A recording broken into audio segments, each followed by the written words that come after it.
By the ways आपको ये मैं बताऊं कि उनकी एवरेज 22.75 रही, इन सारे 3-4 से बेहतर थी। और एक और चीज सुजैन, लोग जो है ना वो करंट कंटेम्प्रेरी विजुअल्स और ऑप्टिक्स देखते हैं। जिस वक्त ये अपने पुराने टेम्पलेट से खेलते थे और ओपन करते थे बाबर और मोहम्मद रिजवान, तो हमारे पावर प्ले में 49 रन होते थे या 50 और एक आउट होता था। अब ये जो सो कॉल्ड हम स्लॉगर्स लाए, जिनको हम पावर हिटर्स का नाम देने की कोशिश करते हैं, तो इनके होते हुए अनफॉर्चुनेटली हमारे 49 रन होते हैं पावर प्ले में, और दो या तीन आउट हो गए होते हैं। So we haven't achieved anything. सही। तो ये जी। और एक और इम्पॉर्टेंट चीज आपने पूछा, ये हैरी ब्रुक का। जी Harry Brook is a generational player, is a class batsman. Doctor साहब, सबसे पहले तो ये बताएं कि इंग्लैंड के खिलाफ हमने 15 से 20 रन कम बनाए, या हैरी ब्रुक की शानदार इनिंग्स के आगे हमारी बॉलिंग बेबस हो गई? Well, it's a combination of many things ji. Number one, मैं ये समझता हूँ कि आपने 15 से 20 रन कम बनाए, और इंग्लैंड ने आपको 15 से 20 रन ज्यादा दिए because of shabby fielding, pedestrian fielding. और आई पर्सनली फील कि ये जो इंग्लैंड की टीम थी, ये इस टूर्नामेंट में, आईसीसी टूर्नामेंट में शायद सबसे ज्यादा वो इंग्लैंड की टीम थी जो बीटेबल थी। और हमने कुछ अपनी नाअहली की वजह से, कुछ डिसऑनेस्ट डिसीजंस सिलेक्शंस की वजह से, कोई प्लेयर प्रोटेक्शन की वजह से, और एब्सोल्यूट मैं कहूँगा कि बिल्कुल हॉरेबल कैप्टनसी, मतलब कि कप्तान ऐसे लगा कि है ही नहीं फील्ड में, and some blunders they led to all of this. एक और चीज इंपॉर्टेंट है यहाँ पे कि Sahibzada Farhan has been in the runs for Pakistan, बाकी तो किसी ने रन्स किए ही नहीं। आप एक्सपेक्ट करते हैं मिरेकल्स के पाकिस्तान की टीम सेमीफाइनल में पहुंचे, फाइनल में पहुंचे। You will be shock to know कि साम अयूब की 14 की एवरेज रही इस टूर्नामेंट में बैट विद द बैट, और 12 की एवरेज जो है कप्तान सलमान अली आगा की थी, 13 उस्मान खान। तो ऐसे लग रहा है कि ये सारे इकट्ठे फेल हो गए।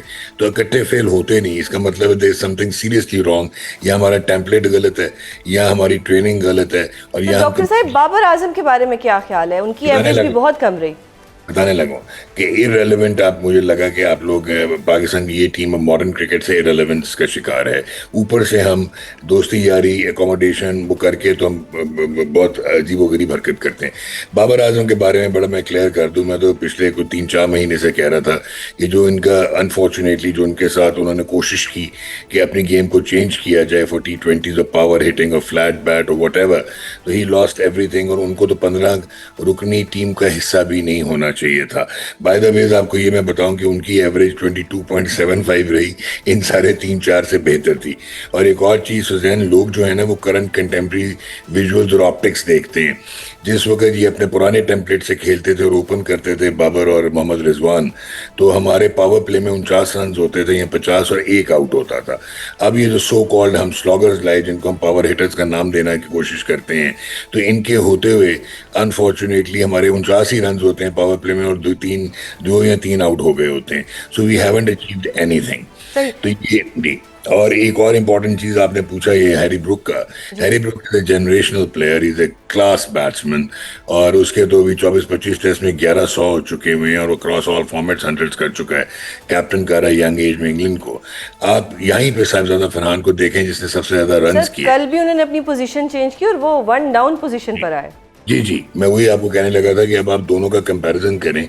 लोगों को तो लग रहा होगा ना कि 43 गेंदों पे 63 कर दिया साहिबजादा ने, एंड ही बैटेड वेल।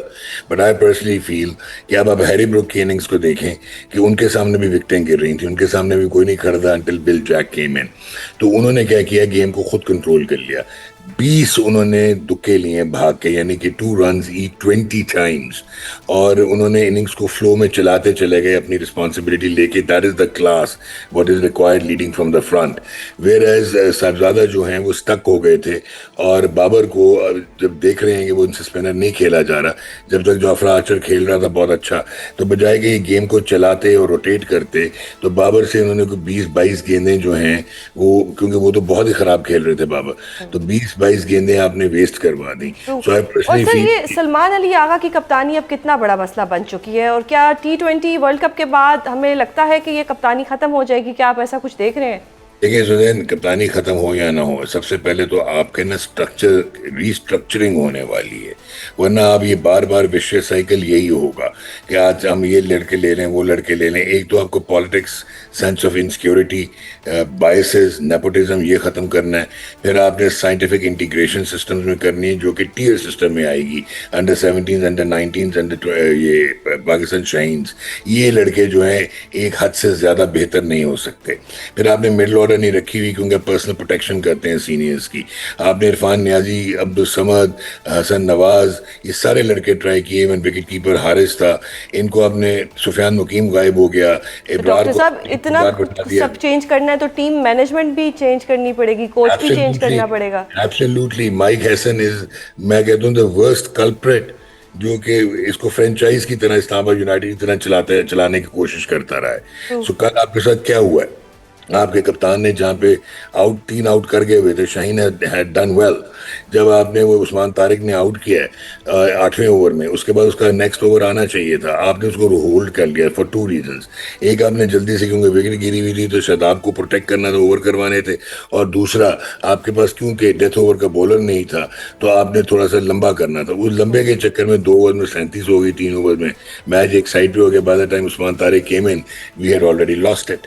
तो ये तो टोटल टैक्टिकल, स्ट्रेटेजिक, लीडरशिप सबका फुकदान था, और डिसऑनेस्ट सिलेक्शन। इब्रार को तो कोई डॉक्टर साहब, अब मैं साइम अयूब का भी जानना चाहती हूँ कि रन्स तो वो कर नहीं पा रहे, तो अब उनको क्या हमने एक बॉलर के तौर पर ही खिलाना है, या उनका कोई और भी हम उनको यूटिलाइज कर सकते हैं? रन्स तो आपका नहीं हो रहे बहुत ही अच्छा क्वेश्चन है।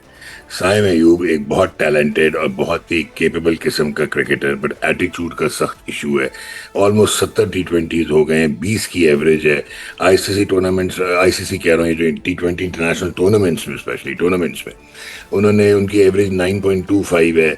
14 इनिंग्स में 130 रन है, और इस टूर्नामेंट में उन्होंने माशाल्लाह 14 की एवरेज से रन किए हैं। So we need him as a batsman who could bowl, we don't need a bowler who could bat. और अगर यही कराना था तो फिर नीचे लेके आते, फिर एक ऑलराउंडर अपने फेवरेट 3 में से एक को ड्रॉप करते। सो अनफॉर्चुनेटली साइम अयूब की कोई जगह नहीं बनती। मैं वही हैरान हो रहा था, मैं शुरू में बात करता हूँ, क्योंकि Babar had a big profile, तो सारा कुछ ऐसे लगता है कि बाबर ही ने किया हुआ है, लेकिन बाकियों के मैंने आपको सामने रख दिया कि उनकी परफॉर्मेंसेस क्या है। So I am not justifying Babar Azam, he should not have been part of the team. और नंबर 4 पे तो उसकी बारी बनती नहीं थी at number 4। So at the end of the day, वो आज यूनुस खान ने एक बड़ी अच्छी ट्वीट की है जी। उसने कहा है कि बाबर आजम को गिराने के चक्कर में पूरी पाकिस्तान टीम गिरा दी। And sir, what about Shaheen Afridi? क्या T20 is over for him as well? No, Shaheen का ऐसे लगा कि फिट नहीं थे, और क्योंकि वो बहुत एक्सपीरियंस्ड हैं, उनको बहुत मार पड़ी इंडिया के अगेंस्ट। वो यूजुअल बॉलिंग करने की कोशिश करते रहे, लेकिन जब से इनके घुटने की रिकरेंस हुई इंजरी की, वो ही has not been the Shaheen we had known. लेकिन कल उन्होंने क्या किया, क्योंकि एक्सपीरियंस है, तो वो जो एक अंदर गेंद लाते हैं वो ख़त्म कर दिया, जिसपे फिल सॉल्ट डिसीव भी हुए। और उन्होंने, हम इसको कहते हैं विकेट पे पटक के गेंद करना, यानी बेसिक्स पे आ जाना। वो कल बेसिक्स पे आए और बहुत कामयाब हुए। I don't think so, what he needs is a proper rehab. और अगर वो अपना रिहैब कर लेते हैं, उनकी बायोमैकेनिक्स रीमॉडलिंग हो जाती है, which should not take much time. उनको सिर्फ थोड़ा सा टाइम ऑफ लेना पड़ेगा, फोकस करके, फिटनेस करके आए, तो he will be the Shaheen Shah Afridi across all tiers the way we have known him.